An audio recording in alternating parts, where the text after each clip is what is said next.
ভাই ভাই দেখো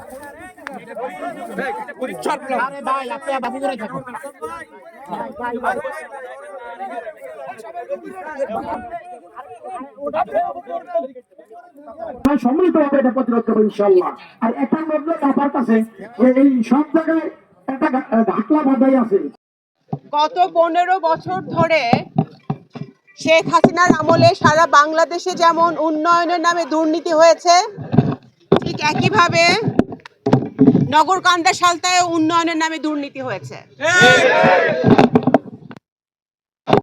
মেগা মেগা প্রজেক্টের নামে মেগা মেগা হাজার হাজার কোটি টাকার দুর্নীতি, হাজার হাজার কোটি টাকার পাচার, ব্যাংক লুট, এগুলো আমরা গত 15 বছর ধরে দেখে আসতেছি, যা আমাদের সাধারণ জনগণ, আমাদের কৃষক, আমাদের শ্রমিক, আমাদের ছাত্র যুবক যারা ছোট ছোট ব্যবসা করে চাকরি করে খেটে খাওয়ার চেষ্টা করছে, তাদের বাড়ি গাড়ি শূন্য করে তাদের পকেট খালি করে শেখ হাসিনা এবং তার দোসররা গত 15 বছর লুটপাট করেছে।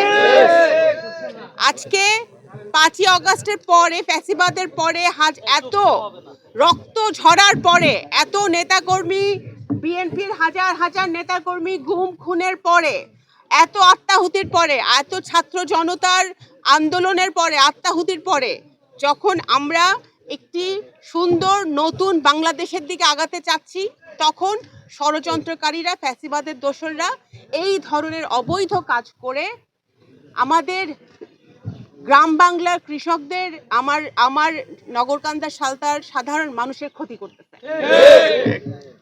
কুমার নদ একটা ঐতিহ্যবাহী নদ। এই নদীর উপর নির্ভর করে বহু হাজার হাজার আমাদের যারা সাধারণ জনগণ আছে তাদের জীবিকা নির্বাহ হয় বিভিন্নভাবে। যে এই অবৈধ কাজ বন্ধ হোক, এই কারণে